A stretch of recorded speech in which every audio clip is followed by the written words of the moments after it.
planète. Bandeko balandi l'autre soit Congo na commune ya Limete na quartier Mombele. Le kakasango ya quartier Mombele, quartier Mombele, le quartier Mombele. On a côté la ndenge nini ba décharge publique ezali kobota na quartier Mombele. Il y a plusieurs raisons bandeko bazolo ba meto ebitina nango te na yango tokutani pena bandeko na biso ya FLK. Oh, bah, qui tient ici, on a quartier Mombele, on a pour se rendre compte, il y a Macamboro et Zolé Kana, quartier Mombele sur le plan insalubrité. Nayango, de l'autre côté, un des membres, il y a FLK, il y a quoi que ça dit, et l'autre, on dit, il y a Awa, projet à FLK et Zalinini, pour la quartier Mombele, Nini, Macamboro et Kana, Mikolo et Zali Koya. Bonjour, les fiston. Papa Fiston, vous allez bongo, moi, qu'on a quatre, il y a l'ingomba, il y a FLK. Est-ce que vous pouvez se dire FLK et Zéno? FLK, les alliés, Béni, les cassos, Congo, Prestarage. Nous sommes aux alliés brigades de la salubrité. Vos alliés brigades de la salubrité, bon, nous sommes la ville des alliés. Nous sommes les alliés pour rendre ville propre. Nous sommes la mission pour rendre ville propre, nous sommes la parce que le monde salité comme on a dit ça vraiment yango FLK continue pour rendre propre alors tu as dit que Kinshasa est commis vraiment la bossotomie, il a dit que c'est la commune manque la Kinshasa c'est propre pour attendre aucun agomé au Kutaka Bossoto ezali donc partout Bossoto ezali na Kinshasa FLK ozali wana pona ko soigner to enseigner ville ya Kinshasa na mamoyen ni oyo bino bomomisi pona ko enseigner na ville ya Kinshasa mamoyen ko tozana ngo pour essayer de Kinshasa ezali parce que faut travailler ensemble avec hôtel de ville pour la kaka inspection ya ndenge tomonaki video ya ndenge so mwasa kideke TikTok yango tokideke na direct to se rendre compte de makambo ya localisation et effectivement tomoni ke pour toi la liste des alliés moqués par rapport au objet de tomoni c'est le fait c'est juste que dans la milieu pour que tu fais ça rapport et pas la condition pour que ton coup de peuple banda tout est possible. Alors vous voyez pour ça la inspection et après l'inspection vous avez pour ça concrètement et le commune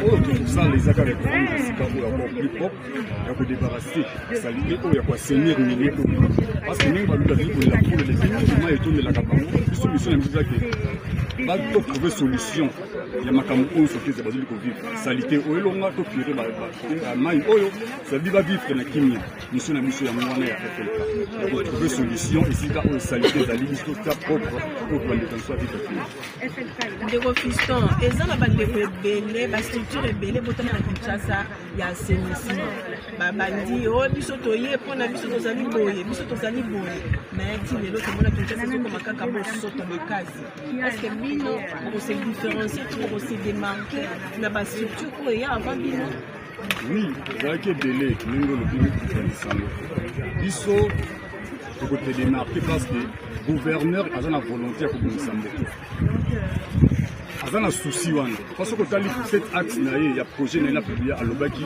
pour la assainissement c'est-à-dire azali ko solo la mingi na comme assainissement azana volonté parce que ça qui noa azana poste qui ça oyo ezonga ndenge za la bien ele kaninge za la kaka ça sika ça dit que ça que dans la kaka slogan na ezate ka lobaka te que ça c'est ekobonga ça ekobonga parce que azana poste qui ça est bon c'est-à-dire ce oyo to côté na gouverneur parce que azana volonté azana ngo yango to sala ke musala ko ekiliti na suka to suka na sipena nzela ti to manoti na suka TV la kosa ka ngote après une année ozonga suka la nzela ko sika ko ndenge est-ce que na évité na moment ya FLK bozana ba technicien oyo bakoki kosala musala o parce que musala ezomona na keza ya pa ona consulter oyo senga ba angel minene e ya awa ko elonga est-ce que bozana ba technicien ko bino mo ko bozana ba technicien ko kosala musala o to pour ça là constant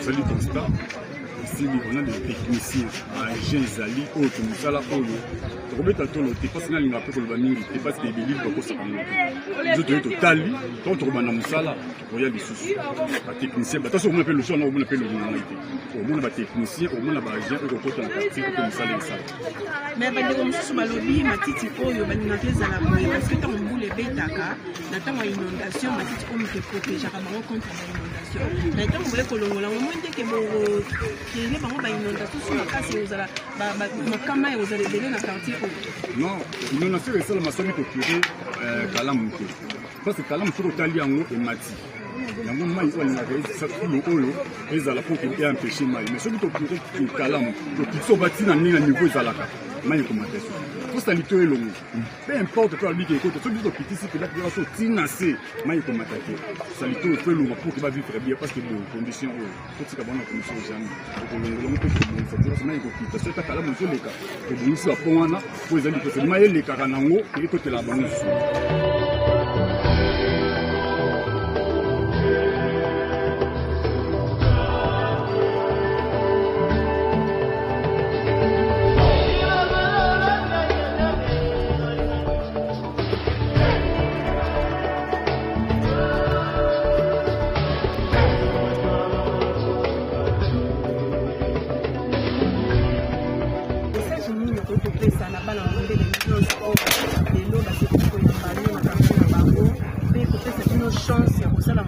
Parce que les gens ont des l'équipe awa, les candidats députés, la structure est à l'assainissement, mais la salle de l'eau au côté. Message nous aux autres qui sont là dans le vélo pour que base à la confiance la SLK. Le message qu'on a au PS à Bamouza qui est base à la confiance. Que gouverneur Daniel Boumba à travers FLK Moussa.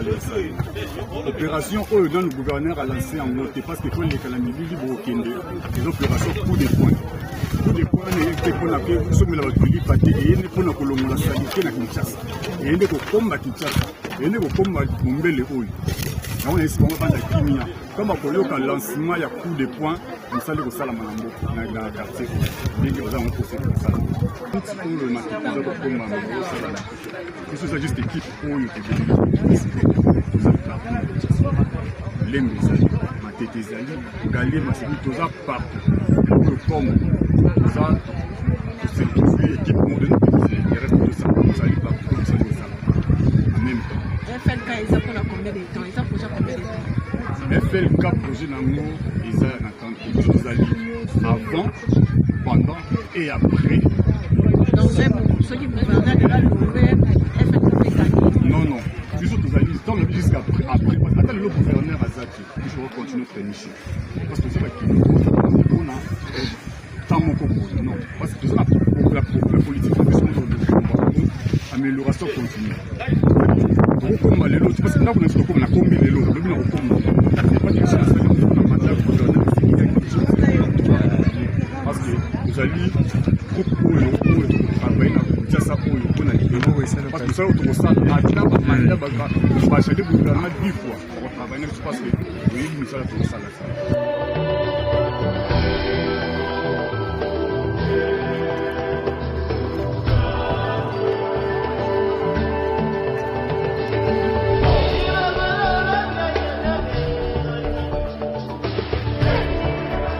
Voilà, bandeko balandi touti bongo pour s'entretenir dans des confistons wena yé apesi biso mission ya FLK pe alobeli biso ndenge nini musala na bango pour s'étendre sur toute la capitale pour un jour RDC to Kinshasa et ça la revêtue de sa belle robe. La bandi sikoyo to kepepe faire bandeko pour faire la quartier Mombele ba pesa biso ba difficulté na bango. Pourquoi est-ce que ba permetta parti boyo et comme à des charges publiques bazotumba télévision nyonso ke kotumba oyo ezali pe pour nuire na environnement ezali malamu te parce que nyonso oyo ezokota na cadre environnement polluer environnement davantage baminga wana gaz à effet de serre eza bien te pour la santé tozopema yango bazotumba biloko kiliki or toyebi que bamatiti déchets ménagers bafufu bamadesu tobwakaka na ndako ekoki koservir biso na bilanga tokoki kozwa bafufu bamadesu bapondu tokoki totiango na sa mabele epesaka mabele vitamine mpona kolona na bilanga. Mais pourquoi bandeko bazobwaka matiti nyonso esika moko mpona nini? tokende mpe faire population topose bango question wana mosala nini bazosala awa mpona nini batiki mpona bango ezala polue na kote souvent.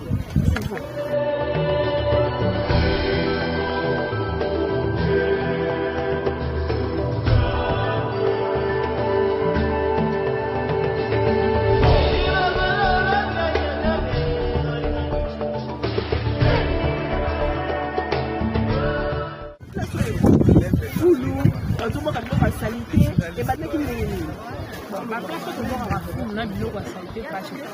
Ce qui m'a rappelé, c'est qui nous les des acquis du sur la bloquée. Tout nous les pote ça la pote ya mabe, ma pango zo timo la maison comme ma poule. C'est pour cela que nous avons ma petite chaque jour toujours d'amant toujours combat et ce qu'on m'a poussière les autres la quelque chose à bien banda et matin le quoi tamboulé atama et koyana moi ya makasi mais c'est petit fou que ça la moi bien par rapport à nous qui il y a moi 50 la bito boka fou j'espère que tout ça va me par rapport à fou et ça là qui m'a pas comme moi bien comme quoi atama yena c'est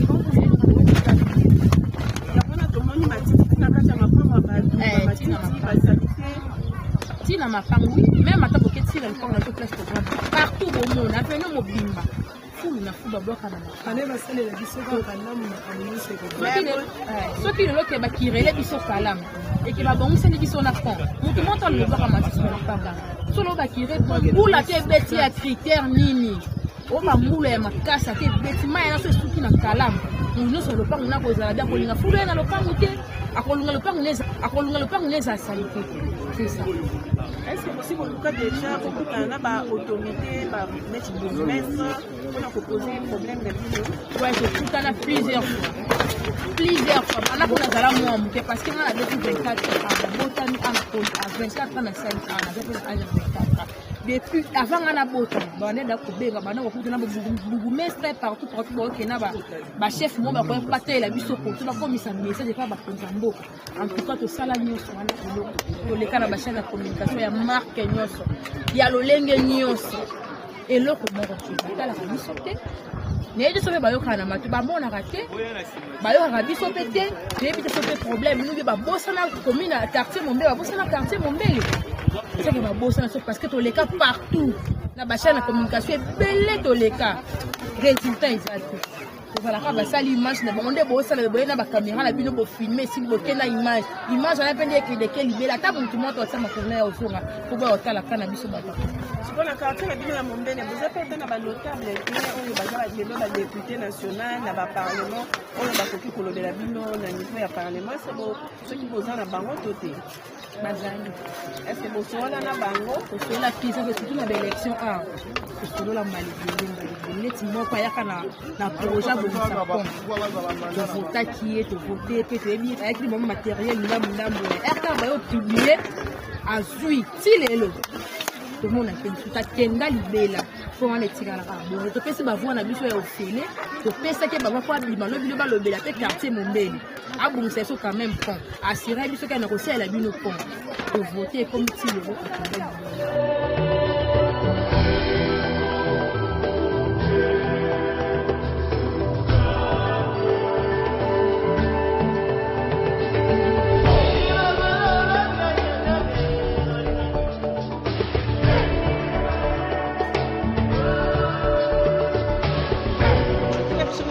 il y a fou na quartier Mombele. Est-ce que vous avez dit que fou les gens malades et même ma malade belé et même ma condition de vie à ma bébé, pourquoi vous permettre de comme une quartier? Bon, maman fou les gens malades monter ba tu vivre voilà fou les gens malades monter mais pas la biso comme normal. La difficulté au te vivre en ango photo fou le comme normal. Sans foule photo sur le dinda kama kasi so mu les bêtis kala monter qui est ici. Ba mai les ramène na batol. La famille mobimba tofanda likolo batol bao bakimaki bena avant quartier misusu sotali omona bandako misusu bato basundola bakei po bakama ndenge na ndenge komelaka biso bamire ekweyaka bato bakufaka balombaka bakalekale bapembeni na bakalamu na bamapango mosusu mpona koefite bamaki bafula yango mpe lukela biso na baproblème bamaladi kilikili nde omona bamoto nde ezotela boyenema awa famille mobimba batumba mama na butu kana moto balali boye moto epusani ntina nga ndako epeli moto famille mobimba bakufa so mpe 3 bana na koko bakufa gouverneur mesa limete azalaki wana kunda bibembe wana kasi ti lelo solution makambo oyo emonanaka te dernièrement awa félicitations honorable moko ya kosalela biso kirage a tobonaki kobomba mabe c'est là biso moi curage to pe bâtiment kali mais le roi foule eleki Kinshasa pe salité leki ndenge pe batika ki yango na bakopali oyo donc moyen te kalamu oyo normal il faut que ça la yango ata curage ata 2 fois na année moko ata 3 fois na année moko pour population koto tozala mwa kimia a to la commune alimentée na quartier Mombele quartier oyo batia zone rouge pour na lutte ya pouvoir oyo quartier oyo totomba ba victime makambo ebele bato bakufa ta venir munena Mombele depuis bandose la biso prince depuis bandose la biso prince na venir munena Mombele ti lelo 7 ans 7 ans kama bato bakuna batera to bambeta bale babanda musala wala nzela oyo abitelemi awa na sima na biso boza venir mama Mars place à port wana totelemi kuna eza venu place ye moko ye mène gouverneur de la ville place afana venu kango wana kititi koto kuna eza bien kuto nayebi te so bakozolanga nini population na bato ya mbongo ndenge tolobaka basulaka kobongisa etuna tozomona nsima bandako basolisaka bango te biso awa bazonaka biso so ekomi na temps ya kovote bango so na temps ya kovote bango bakosopana awa bango tu bayebi awa nde baya koyiba bavoi baya koyiba bavoi omona bango bakoya na biloko ya ndenge na ndenge bakoti biso na bapolo babasin banini bani bakoya ebele na baprojet na bango ebele bayaka nango ya lokuta bovote nga na kosala boye na kosala boye na kokomisa boye na kokomisa boye mais so tovote bango tomona ata makote Mombele tozala towana honorable oyo tokotutela te oyo tokotanga kombo na ye boye asa te bango tomiyibi baya koyiba tosoka pouvoir kosuki biso so bazifu batekamona bango lisusu te toyebi ata moko te bayaka kaka na maloba kitoko opesaka bango confiance alors sikoyo alobi asukela Kinshasa abandeli awa kana na Mombele aliasukela Kinshasa Son Excellence Daniel Bouba yo oza mwana kini oyebi mpasi ya bakini oyebi mpasi ya Kinshasa oyebi kosopa Kinshasa nde tomoni délégation na oyo lelo na Mombele tosepeli makasi topesi yo confiance papa topesi yo confiance zwela biso solution ya likambo oyo ya problème oyo lukela biso solution lukela biso solution topesi Mombele na maboko na yo Kinshasa mobima na maboko na yo nga nalingako mingi naza na confiance na yo mingi mpo oza moto ya stratégie oyebi Kinshasa bien oyebi bakinois tosepe na délégation na yo nde bayo visite mpe na ntongo ya lelo toasire okokisa ngo lukela biso solution sauve biso longola biso na bowumbu oyo toza nango ta nde quartier komi milinga to bamoto oyo ebomaka biso ememelaka biso malade ya ndenge na ndenge batifoïde ata nde na nzoto makasi biso nakesalisa examen naza nango naza nyango te naza nango lukela biso solution na likambo oyo nabandi tokobosana yo mpe te tokobosana yo te.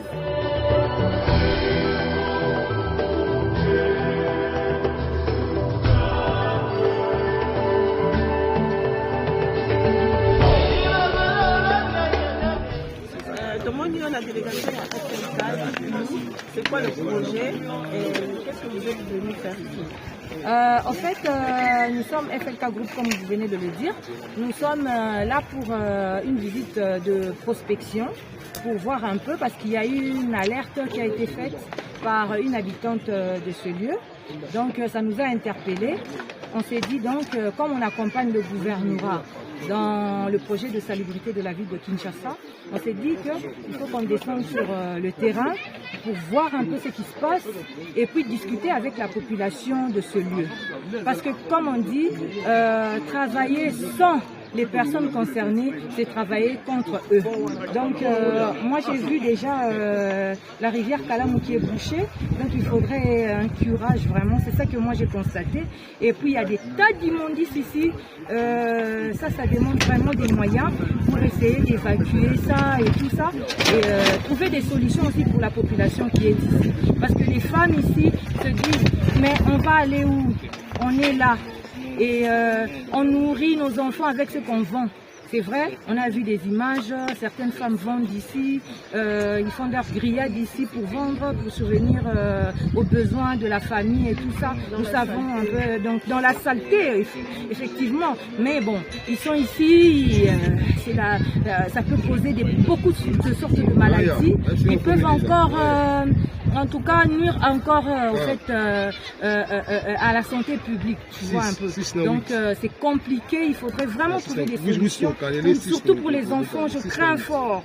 Ils sont là en vacances, pieds nus, ils marchent dans ces immondices, ils n'ont pas où aller. Ils jouent au football dans ces immondices, ils s'amusent dans ces immondices et voilà quoi. On a vu des mamans qui se démerdent pour faire quelque chose pour leur famille, c'est compliqué. Donc on doit travailler avec la population d'ici, avoir des réunions avec eux pour voir ce qu'on peut faire. Parce qu'on ne peut pas venir détruire les maisons qui sont ici sans parler avec cette population. Parce que si on veut les délocaliser, il faudrait qu'on leur trouve un endroit.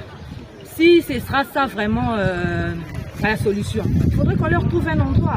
Mais en attendant, elles sont là, cette population, donc on verra comment est-ce qu'on va en discuter avec FLK Group, va en discuter avec le gouvernorat de la province de Kinshasa pour trouver des solutions avec la population qui habite ici. Alors quel peut être votre message à la population de Mombele? Bon, pour la population de Mombele, en tout cas, je suis de cœur avec eux. C'est vrai. Ils se disent, ces immondices, on ne peut pas vraiment... C'est vraiment entassé. On ne sait pas comment on va faire avec les pelles et l'évacuation. C'est très très difficile, c'est très compliqué. Et des fois comme ça, pendant la saison sèche, ça va encore. Ça les aide même à traverser certaines ruelles et tout ça. Mais quand la pluie va arriver, ça sera la catastrophe. Pour nos enfants, pour les femmes, pour les hommes et tout ça. Surtout pour les enfants, ça sera vraiment la catastrophe. Vous-même, vous savez qu'il y a eu plusieurs morts ici. Mais bon, cette fois-ci, avec le gouverneur Daniel Bumba, on est vraiment mobilisé pour que Kinshasa puisse retrouver sa robe d'antan, Kinshasa la belle. Donc on va faire un effort, on va mettre les moyens, on va mettre nos énergies. Donc on va mouiller les maillots comme des footballeurs et les athlètes le disent pour que Kinshasa retrouve sa robe d'antan, Kinshasa la belle.